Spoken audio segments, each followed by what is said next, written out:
Welcome to the STR Data Lab.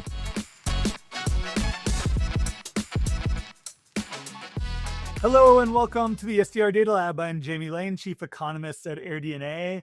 I'm joined today by two guests. We have a great topic. It's been a topic that has been top of mind for me for the past probably year now. I know my two guests have been in deep on. We're going to be talking about World Cup today for at least the past 6 to 12 months. So we have today Susan Brown with the Kansas City Short-Term Rental Alliance. She's been on the ground with hosts. She's been working with the major OTAs. She has been working with the city and has really seen how the World Cup has played out in one of the top markets in terms of trends. Kansas City was really ground zero for a lot of the major swings that we saw on both supply, demand, revenue, pricing. Kansas City was the poster child. So really excited to get Susan's comments on what she saw in the market. And then we also have my colleague, Linda Rollins. She's a senior research analyst at AirDNA.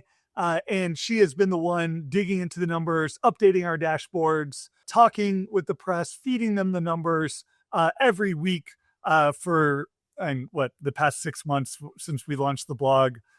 So she has been our data guru on everything World Cup and is going to give us a rundown of what we've seen in the data, what were some of the fun trends, what were some of the learnings, and then we'll play through some of the press narratives, what came true, what didn't.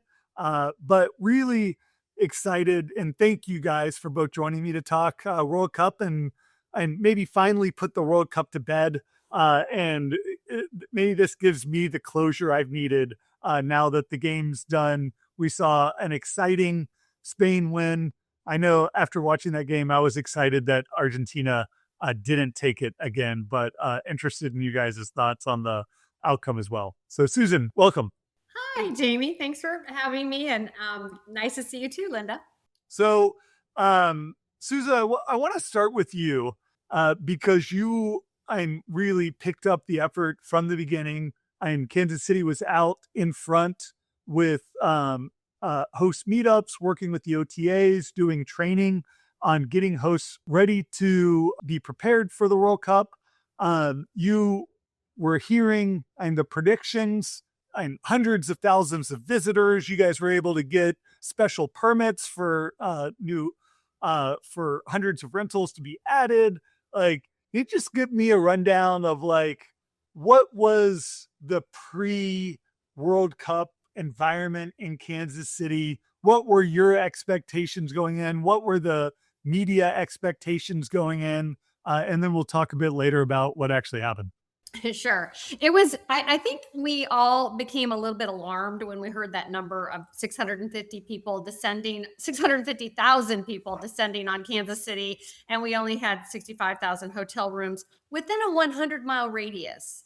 And those were the numbers that we were getting from our FIFA committee, who I think they did a fabulous job overall. And I do think those numbers came very close. So we just imagined that the streets would be clogged for the entire month, that we were going to be able to pay off our houses with all this income. I think maybe what actually happened was we were able to do some remodeling, some renovations. So that's how it actually turned out. But in the beginning, we just thought it would be crazy. We wouldn't be able to drive around Kansas City. People were planning on working from home.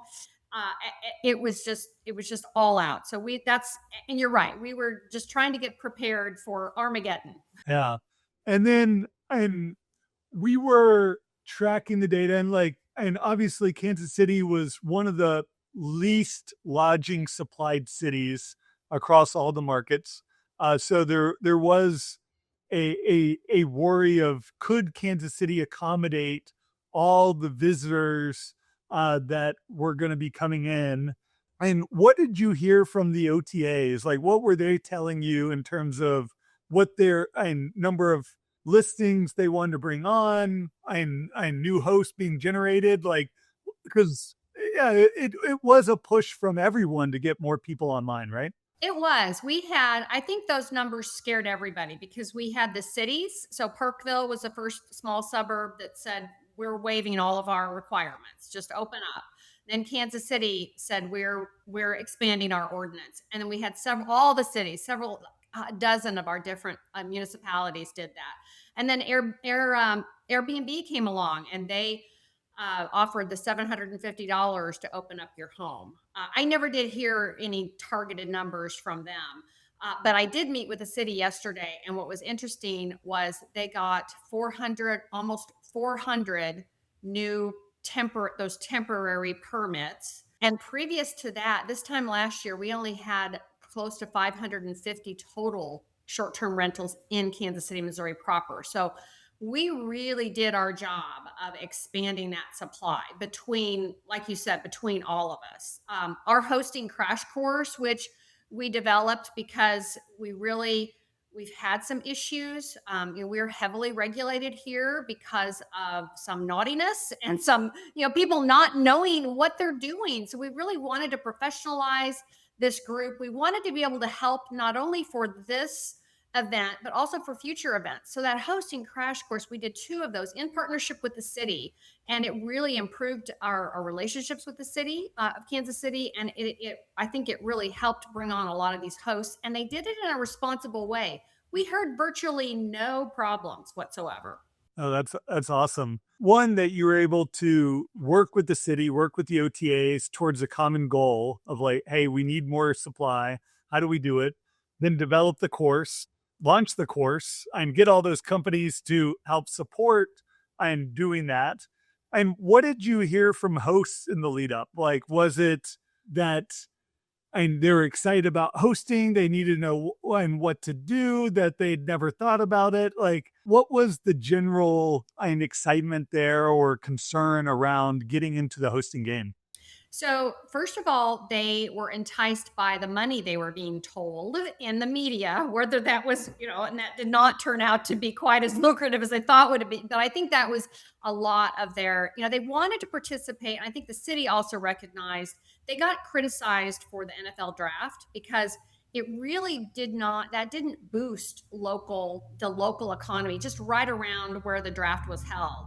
And they wanted to extend the benefits of this event out into the community. And I think it certainly did. There were a lot of people that did just fine. Some people not so fine, but there were a lot, it was very uneven. I think that's another headline, was that it was just very uneven. But it really helped a lot of people. Our crash courses, we just heard again and again that they kind of wanted to do this, but they didn't know how to do it right and how to do it properly. We had city officials there. We had regulators there to tell them how to do the application. We had the insurance people there.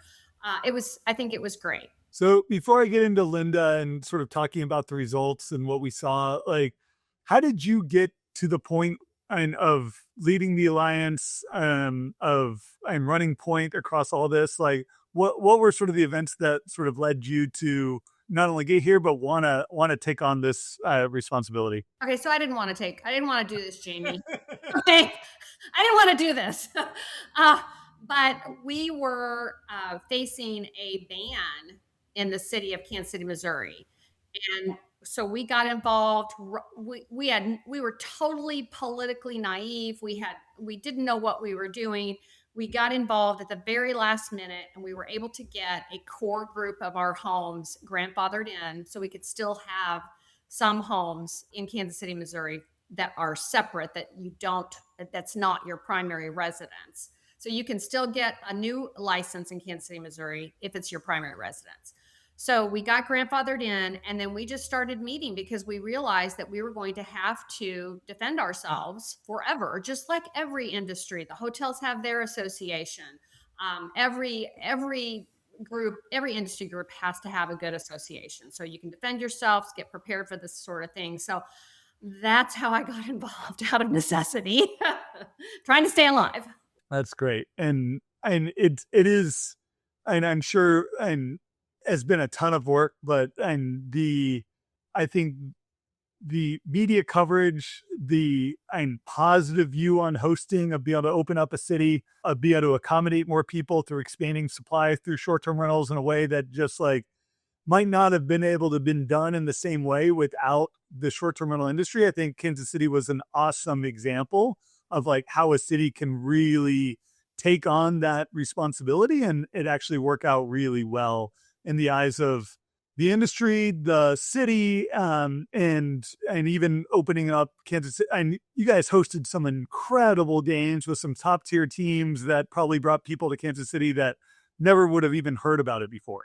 Jamie, thank you. That just gave me chills because that's exactly what I had. I mean, well, I just hoped it wouldn't be a disaster. And it turned out to be so great for us. We are now part of the conversation. We're partners with the city. We're partners with Visit KC, with all the OTAs. I mean, it just really went well. And I think we really showed that short-term rentals all across the country, we can be great partners. We can help support the other accommodations to ramp up for these kind of events and include us. We can help and we can do it responsibly. That's awesome. So, Linda, I want to turn to you now because we are now and through the end of the World Cup. We talked about pacing for so long. We talked about incremental demand, adding supply, and all the gains that were going to come. And we had multiple predictions from different companies on how much incremental demand, what the pricing was going to be. So excited to get from you what actually happened. So maybe we'll start with some headline figures you can run us through, and then we'll dig a little bit deeper on some of the trends that we saw. Yeah, it's crazy to kind of be at the end recapping. It was such a long period of just looking and it changing so quickly. But so the high level numbers, we can start with revenue. So I think overall, the World Cup really was a revenue generator for short-term rental hosts and did offer a pretty significant lift. So across our 16 host cities, about 277 million was generated in additional revenue between June 10th and July 19th compared to the same period last year. And of that lift, of course, the U.S. having so many of the host cities, 214 million came from U.S. host cities, and then about 30 million in Canada as well as Mexico. I think what's really interesting to highlight and kind of maybe follows along with many of the things we've heard from hotels as well is that most of that additional revenue lift came from hosts being able to charge higher rates, so rate premiums versus from incremental demand. So of that 277 million in additional revenue, 84% came from rate premiums and only 16% came from incremental demand. So, the World Cup very much was a rate event versus a demand event, not saying that demand wasn't significant or the growth wasn't significant, because it certainly was in a lot of cities. So when we think about and we look at all the 16 host cities, which ones ended up coming up at the top in terms of demand, it definitely was those smaller cities, particularly Guadalajara, Monterrey, Kansas City. All three nearly doubled their demands on game days and eves. And then even outside of game days and eves, these cities were also able to increase demand as well. So like in Guadalajara, Monterrey, on game days and eves, it was up about 90%, but outside of it, they saw a 20% increase. So guests were also extending their stays, kind of increasing the overall demand that market saw over the World Cup period. And then in the U.S., Kansas City certainly took the lead. Demand was up 43% year over year on game days and eves. Outside of them, it was up 6%. Dallas-Fort Worth was also a top contender. Demand was up 19% year over year, and then up 8% outside of those dates. So again, it wasn't, the rate gains were pretty significant, but demand gains were really strong in most cases as well. But ultimately, despite strong demand, the World Cup brought a huge surge in supply. We saw essentially almost all the cities saw supply growth. Only one, actually, San Francisco was the only one that didn't see available listings increase year over year. And since we're so focused on Kansas City right now, Kansas City, the growth was crazy, unlike anything I think I expected.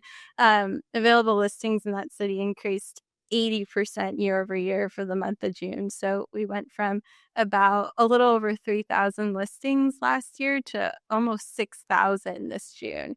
So very significant. And I had mentioned this, they saw 40% demand growth on game days and eves, but when supply growth is 80%, it ends up resulting in occupancy declines, which Kansas City ended up seeing 19% year over year decrease in occupancy because so much supply had entered the market. I want to bring Susan in and get some reaction to that, and then I want to dig deeper on some of the other trends that we saw in the data.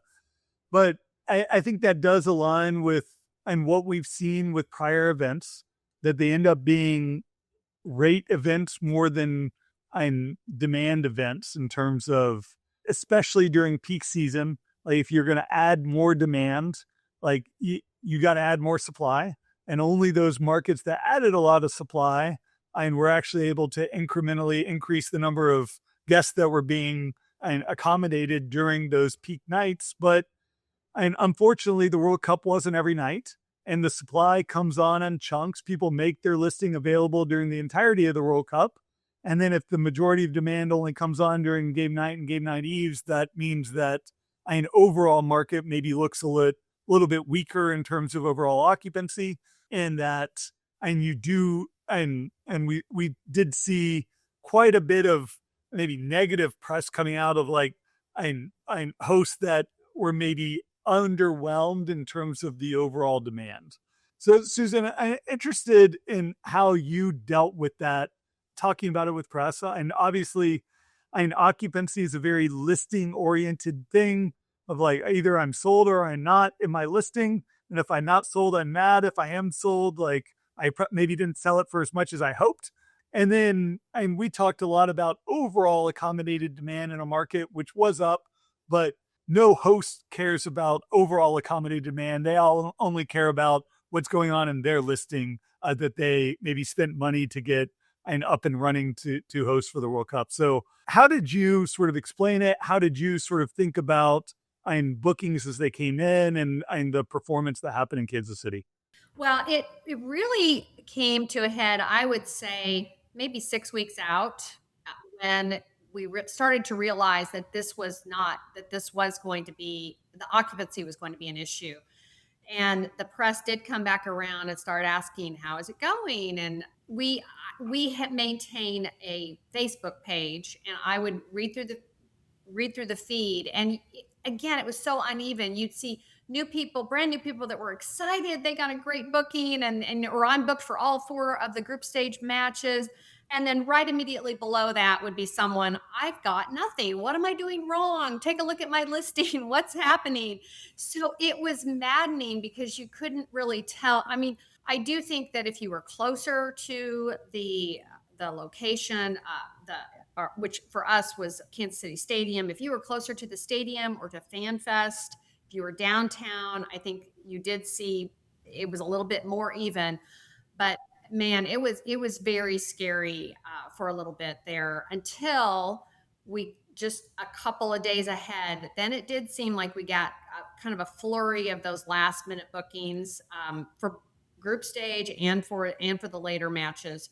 But the other thing I will tell you that was interesting about some of the new people, they would say, oh, I got somebody that's just here not related to. I mean, they were amazed that they were getting normal travelers here. And I also think there's a difference between the professional property managers, those of us and I'm not a property manager, I'm an owner, but I've been doing this for 7 or 8 years.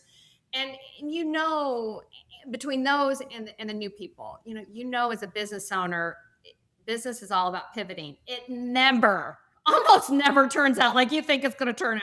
I don't care what business you're in. There's always something you're pivoting around. So I think we sort of just took it like, okay, this is what it is. How are we going to price so we can get someone? We're obviously not going to get that super, super high price. You're just blocking your calendar at that point. So where is that price that we can at least get bookings? And I think we did, a lot of us, the professionals did settle on some good prices, which it reflects in your data. Yeah. And Linda, that really feeds into a lot of the trends I feel like you were analyzing throughout, of like, what was the booking curve? How does that compare? Like, how much bookings really happen far out in advance, and how many bookings happen last minute, and expectations between how that was going to play out in the group stage where we knew which teams were playing versus the later stages where it was more up to chance on how the teams were going to finish and then how they were going to perform through the round of 32, round of 16. So what trends did you see play out and sort of high level? And if you want to get into some specifics throughout the booking curve and as the games actually started playing out. Yeah, I think the anticipation and the talk around the group stage, because, the wait was such a long period of time up to the World Cup. The talk was, I felt like every other week I was looking at the booking curve. And I mean, everyone was saying, were the last minute bookings going to come in? Are they going to come in? And I mean, ultimately they did, right? Across the board, like we ended up seeing demand up. And, those last couple weeks were really when those bookings came in. I think for me, what was really interesting to analyze was essentially how bookings came in for the group stage versus the later stages of the game. Because the group stage, we knew what those matches were going to be, and, people who were going to booked. And essentially, it was, so when you compare the group stage matches, had significantly different booking curves than those of later matches. The matches that people knew were going to happen, they booked very, very early. And so, like in my last kind of AirDNA recap of how the World Cup ended up being, I highlighted a couple markets where we really did see a pretty big contrast between how the group stage booked versus later stages. So a good example of this was in Dallas. The Austria versus Argentina game, that was a group stage game. It saw, some of the strongest performance among all the matches in Dallas. And, 90 days out, there were 6,000 nights booked for that game, which made up about a third of bookings for that match. And 6,000 nights was like 150% year over year increase in nights booked more than 90 days out. So this was, Messi fans, Argentina fans that were super excited. They booked early, and, we saw those bookings very early on. And then and when you look at like last minute bookings, it wasn't really that significant. There were like 2% of all bookings happened within the last week because, again, people knew what the match was. They wanted to see it. They booked early. But then when you compare that to, let's say, the France versus Spain semifinal game, that game, you didn't see very early bookings because we didn't know what the match was going to be. And so, in terms of bookings made 90 days out, it was like half the amount. Instead of 6,000, it's like 3,000. And, that is still pretty significant, early bookings. But ultimately, the majority of the bookings ended up happening closer to the match. And in the last 2 weeks, it was like it was like a 25% increase in last minute bookings. And so ultimately, the demand around the semifinal game, even though you thought it was going to be potentially stronger because it's, this huge matchup, a highly anticipated game, it didn't end up being as high. The growth was like 14% year over year versus 32% for that Argentina versus Austria game. So, in short, the group stage bookings, they ultimately, in most cases, outperformed the later stages because people were willing to book and book early for the games that were further out. And usually, when you book further out, you're also paying higher prices. So, a lot of hosts were able to also command higher premiums. And then for the games that, were the qualifying rounds, even though they are maybe higher stakes, they didn't end up seeing as much demand, as much of a rate uptick because people waited. And honestly, it probably is a lot harder to, you know, book something last minute, just pick up and go after hearing what the matchup is and like be there in 3 days. And I think that ultimately, for me, that was super interesting and maybe an insight that we can definitely take away for future games or tournaments like this. Yeah. And Susan, how did you see it like on the ground, like with how bookings were playing out differently between the openers and then the later rounds? Like, did you feel like people were sort of getting a sense of like booking behavior, or was it really just like a free for all of like, and some people getting booked, others not? Like, I'm just feeling around for that rate because event pricing is hard, and the randomness of bookings around events is hard. Like, do you felt like it got easier, harder, like as things played out? Like, how did you see it on the ground? I do think that people sort of acclimated to the fact that we were going to have to continue to bring our prices down. It's just basic economics, supply and demand.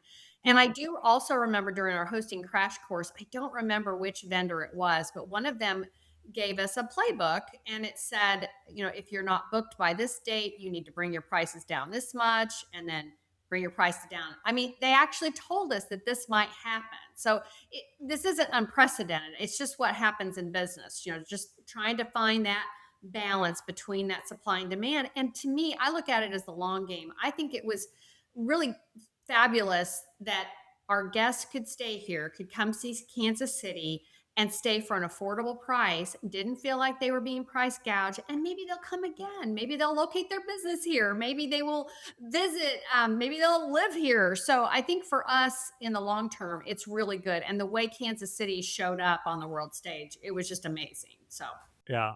So, Susan, what do you think happens to all those listings that got added during the World Cup now? Do you think some number of them stay? And obviously some of the permits were temporary. And I'm sure you have met many people that have got the hosting bug of like, and this was great, I want to keep doing it. Like, it was so much fun to meet all these people from all over the world and show my city to them. So how do you think it's going to play out in terms of all this supply that got added going forward? I think it will equalize. Obviously you've got those 397 that will be required to shut down. And then as the others realize that this is a harder business than they thought and that there's not the demand that can support this many, I think there'll be natural attrition. I think the city is ramping up their efforts to make sure that everyone that is signed up is legal, that they are shutting down those temporary ones. And I have heard from several though that do have the ability, that got the annual permits, that are excited that we're introduced to short-term rentaling their properties and sharing their homes with visitors for the first time, and they love it. They're all in. They're coming to our meetings, so it's all over the board. That's great. So, Linda, is there anything else you wanted to add in terms of the trends before I move into some of the press narratives? I think just because we were talking about listings, super interesting in Kansas City is just how many that were actually just World Cup only properties. I think ultimately I'd say it was probably around 15%. But it's interesting looking at the data, seeing a lot of that listing growth and how it like accelerated in the months leading up to June. And actually, we saw an acceleration in active listings, just listings that are listed on the platforms. But in terms of available listings, which we mean like you're listed, but you have availability, that really didn't see that uptick until June came along, when it was like, oh my gosh, we're activating all of these listings now. They're available for the World Cup. Please book. And so that was really very interesting for sure. No, I found that really interesting too, and that was some fun research. So I do want to go through some of the press narratives with you guys and get your thoughts on what they got wrong, what they maybe got right, and maybe starting with just like and using occupancy as a scoreboard, because it's so easy to get anecdotes of like one person that's booked, one person that's not booked. And I think we generally kept to like overall and increases in occupant or in demand and revenue. But why do you think press latches so much onto this occupancy figure? In my experience with the press in Kansas City, they do an amazing job for the limited amount of time they have and all the different topics they have to learn about. And I think I do think many times they come with an agenda, something that they think they're trying to get eyeballs, just like we all are. And what is that hook going to be? And I think they decided that their hook was going to be that this was oversold, that they got the numbers wrong. We're not having this many people. There was a little bit of politics that creeped in. Are we scaring people from coming to the United States? I got a lot of questions about that. And they were looking to validate their viewpoint, so they could get people to watch their shows and make money. And that's what we all do, right? So I tried to connect them with different hosts. They would typically call me about interviews, and they would ask, do you have a host here? Or do you have a host here? And I would give them a variety of different hosts. I feel like Kansas City's coverage was pretty good, because they got to see some hosts that were successful, some not so successful. Overall, I think they did a good job, but boy, they did latch on to that.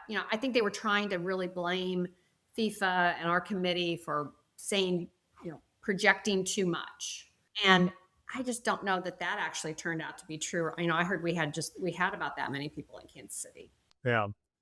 Linda, I want to ask you too about like, it feels like some of the confusion there was like mixing up supply versus demand, of like occupancy fell, but overall, like it's because inventory was growing faster, not because fans stayed home. So like, how did you try to separate that, like when talking to the press?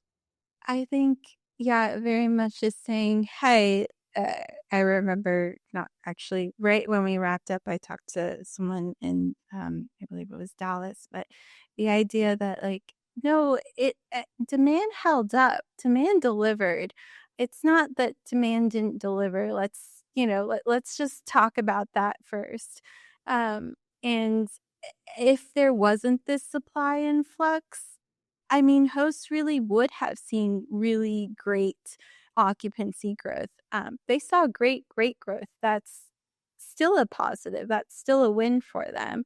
But, the reality is when you have an event like this, people want, they jump on the bandwagon. They want an opportunity, and you can't blame them. And it doesn't mean demand didn't deliver. I think a lot of times the press wanted to talk about demand not delivering. Bingo. I totally agree with that, Linda.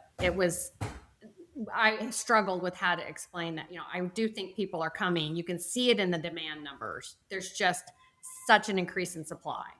Yeah. And even I was looking at like match day and eve occupancy in Kansas City. It was over 70% across the games. Like clearly there was a need for these short-term rentals, and they were occupied when people needed them. I think our occupancy during those game days, I think it was only down by 3%, something like 3% on those. It wasn't bad.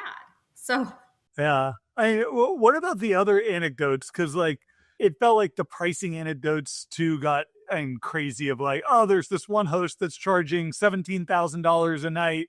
Like they're gouging hosts, like Airbnb hosts are terrible versus like the overall data is like, yeah, rates are up, but like this is a huge event and like it's like they're up double, they're not up quadruple, or average listing is not over and 17,000, and like most listings and I know Airbnb talked about this a lot, were less than $500 a night, really trying to push that narrative. But yeah, Susan, how did you sort of think about those pricing anecdotes and responding to them? Yeah, I did not get that question. It was more about, are they coming? It was the main question, because, and I do think because our hosts did start reducing their pricing. And I also had, on our Facebook page, and people that would personally call me and ask questions, they would say we had quite a few that had booked at the higher prices, but then those got canceled and they went with the lower pricing. So I don't know that we had a lot of hosts here that had, I'm sure we did one or two, but we didn't hear about it, and the press didn't make a big deal about that here, maybe in other cities. Cool. Linda, how about you? Because there is this, I know this narrative that played out, and interested in me and how you sort of saw the data of like overall available rates of what people were charging and then what was actually getting booked at. And at the beginning, there was a huge disconnect between them of like people booking the lower price units, and a lot of the listings that were coming out really high priced were still available. They weren't getting booked. And I know we expected those to sort of converge as more and more demand get booked. There's going to be some notion of hosts adjusting the rates, some of and people just and willing to book at a higher rate because it's coming in last minute. But did we see those converge? Did you see like the really high price ones just not get booked, and what did you see happen there? I think ultimately, I mean, we know that occupancy was down in a lot of markets, and I do think that a lot of hosts did have to lower their rates over time. I mean, probably one of my favorite charts that I made over the World Cup period was that difference between book rate and available rate. In the beginning, yeah, there was quite a difference, and then we saw that properties that were priced maybe correctly or reasonably ended up getting booked, and they did especially get booked in those smaller markets where there was just less supply to choose from. And so in those markets, rates actually did increase quite a bit, Kansas City being one of them. But in markets where there's more supply, more hotels, more short-term rentals, we didn't see as much of a rate bump. Overall, everyone generally saw somewhere in that 20% range, which is still pretty good. But yeah, I don't think that the people that had charged ridiculous, wanted to earn maybe very high rates, actually ended up earning them, just because of the fact that, we did see a lot of supply growth. Yeah. So, Susan, the other one was maybe just judging the event too early.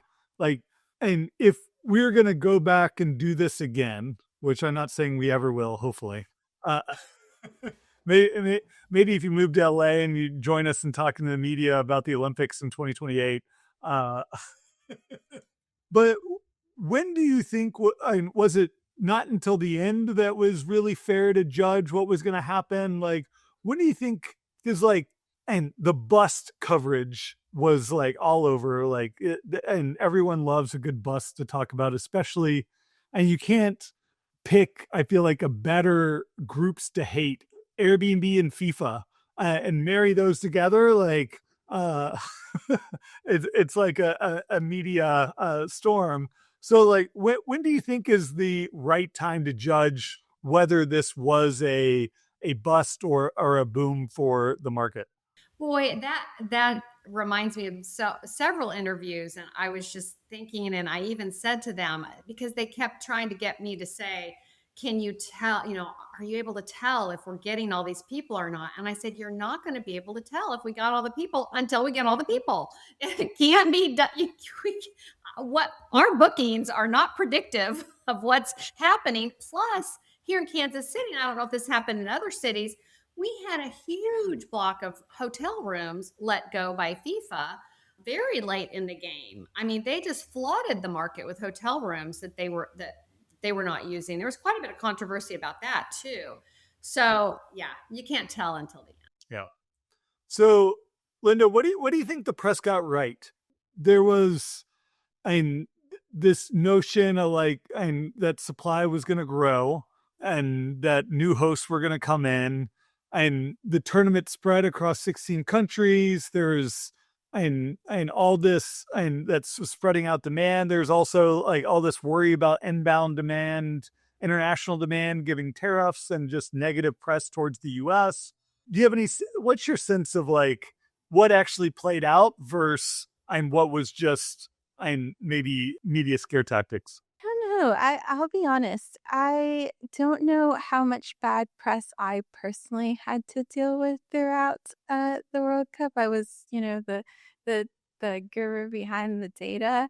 Uh, um, but I will say that I maybe honestly I expected to hear more of the negativity. I think there was they were from what I could see, get press seemed receptive after you kind of changed the way they thought about it, right? So everyone was upset about the booking curve, but explaining the booking curve to them and saying, "Hey, like demand does come in last minute. Let's just wait." I felt like people were receptive to that, and I, I did the Paris Olympics coverage as well back, however, 2 or something years ago, and I think one of my favorite maybe press narratives was 50% of short-term rentals in the market are unoccupied instead of saying 50% occupied, of course. And so I felt like we didn't hear as much of that, I think. And truthfully, like I liked reading when the press were excited about different matchups and, the demand around that. I think we did see that in coverage as well, where, it was unlike the Olympics where maybe you don't track the sports as closely here, like you really do track the matches and hearing press talk about like, the Scotland game is seeing incredible demand surge, was really cool because it truly was like something that we were seeing in the data, and honestly that we saw in real life when they did arrive here. So Yeah, that's great. So, Susan, I want to turn it back to you and sort of thinking about the playbook for the next one. And let's say we've got the LA Short Term Rental Alliance sort of listening in. Can you give me a sense of like what your playbook would be to them of like what to think about and who are the best partners to sort of start working with?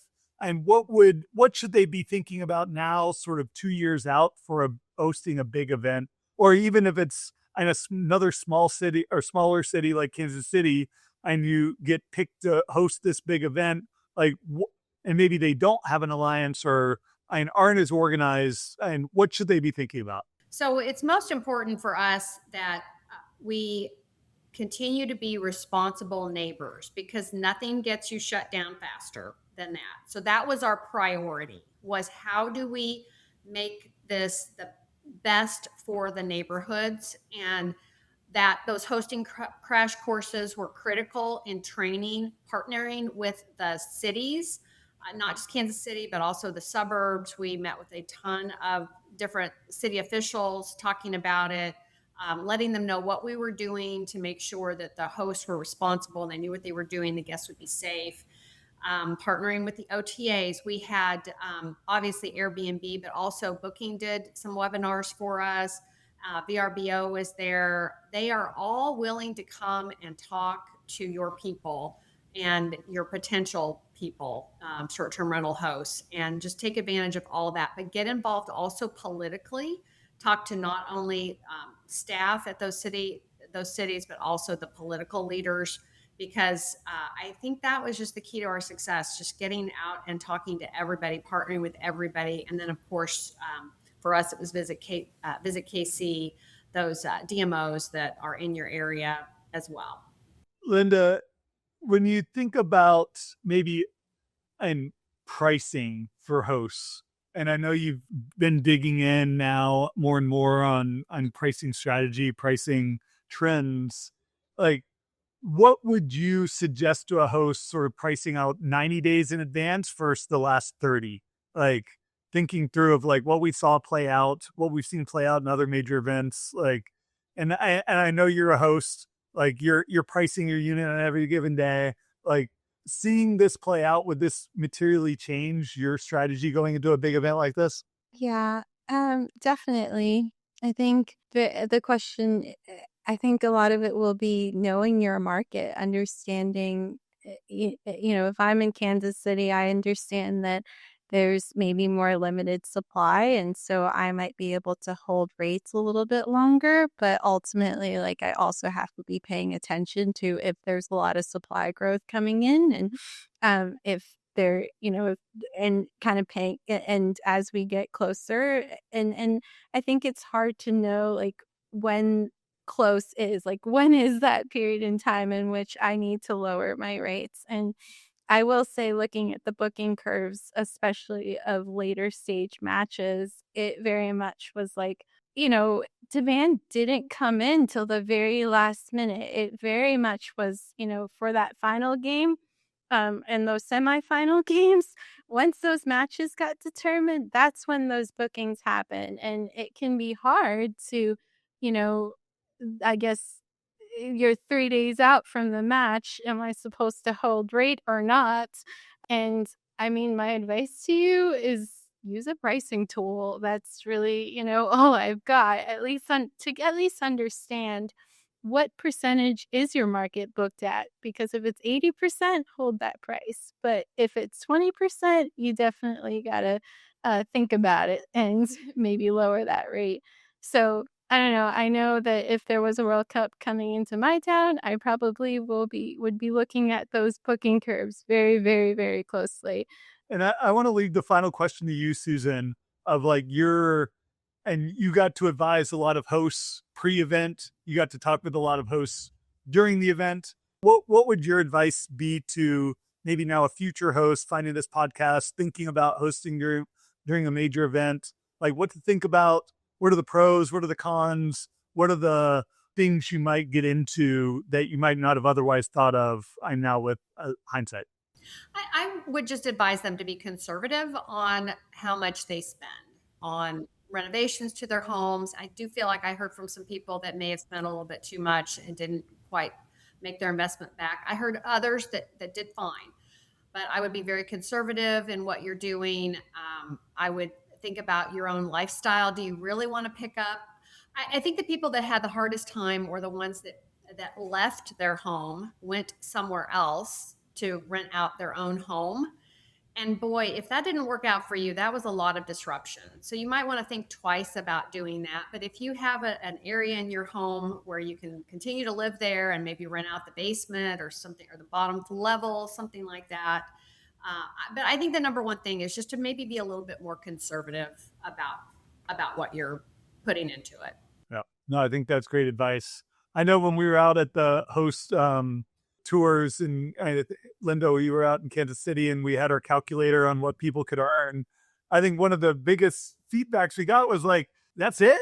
Like, I remember one specific guy in the audience at the host crash course that was like, "What?" And I think he left. I think he was done, which was good. I mean, the data that we were given was really good at that crash course, and that was 6 months out, and it turned out to be pretty true, pretty solid. yeah, that if you're coming in thinking you're going to get $15,000 a night for hosting during a major event, like, if that comes true, there's going to be so much supply that is going to erode those earnings anyway. And coming in with reasonable expectations, like, it's not business as usual. Like, yes, you're going to get some great premiums, but it's not going to be a home run of like, you're going to pay for your home for the entire year just because a big event's coming into town. Right. Awesome. Well, Susan, Linda, thank you guys so much for coming, wrapping up this event with me. I feel like it was cathartic for me to talk through it, and I really enjoyed the conversation. Thanks, Mary. Ditto. Thanks. Thanks for all your help during the event, picking up those press calls we were getting here. We appreciate it.